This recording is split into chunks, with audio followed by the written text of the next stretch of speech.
ಅಂದ್ರೆ sir heavy quality fabric ಅಂದ್ರೆ so ಬಟ್ಟೆಗೆ ರೇಟ್ ಜಾಸ್ತಿ ಆಗ್ಬೋದು, ಬಟ್ ನೀವು 600 ರೂಪಾಯಿ ಹೇಗೆ ಕೊಡ್ತೀರಾ ಸರ್? ಸರ್ ನಾವು ಇದು ಅಂದ್ರೆ ಎಕ್ಸ್ಪೋರ್ಟ್ ಗಾರ್ಮೆಂಟ್ಸ್ ಇದಾವಲ್ಲ, ಓಕೆ. ಎಕ್ಸ್ಪೋರ್ಟ್ ಗಾರ್ಮೆಂಟ್ಸ್ ಅಲ್ಲಿ ಫ್ಯಾಬ್ರಿಕ್ ಉಳಿತದೆ, ಹಾ ಹಾ. ಆ ಫ್ಯಾಬ್ರಿಕ್ ನ ಪರ್ಚೇಸ್ ಮಾಡ್ತೀವಿ.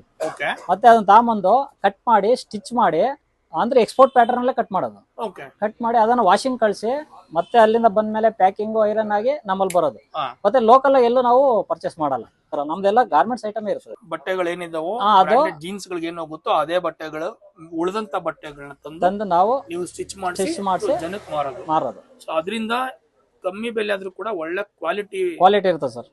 ಕ್ಲಾತ್ ನ ಕೊಡೋದು. ಮತ್ತೆ ಇಲ್ಲ ಅಂದ್ರೆ 10 ವರ್ಷ 11ನೇ ವರ್ಷ ಕಾಲ ಇಡ್ತಾ ಇದೀವಿ. ಹೌದು, ನಾವು ಈ ತರ ಮುಂದುವರೆಯಕ್ಕೆ ಕಂಟಿನ್ಯೂ ನಮ್ ಬಿಸ್ನೆಸ್ ಮುಂದುವರ್ಸಕ್ಕೆ ಕಷ್ಟ ಆಗೋದು. ಕಷ್ಟ ಆಗುತ್ತೆ. ಮತ್ತೆ ಇಯರ್ಲಿ ಜನ ಜಾಸ್ತಿ ಆಗ್ತಾ ಇದೆ ಹೊರತು ಕಸ್ಟಮರ್ ಕಮ್ಮಿ ಅಂತ ಆಗಿಲ್ಲ. ಹೌದು. ತಗೊಂಡೋದ್ರೆ ಯಾರು ಇಂಥವರೆಗೂ ಕ್ವಾಲಿಟಿ ಸರಿ ಇಲ್ಲ ಅಂತ ಯಾರು ರಿಟರ್ನ್ Complaint ಬರ್ದೇ ಇರೋದಿಲ್ಲ, ಕಂಟಿನ್ಯೂ ಬರ್ತಾ ಇದಾರೆ. ನಿಮ್ಗೆ ರಿಪೀಟೆಡ್ customer ಜಾಸ್ತಿ. ಹೊಸಬ್ರಿಗಿಂತ. ಹೌದೌದು.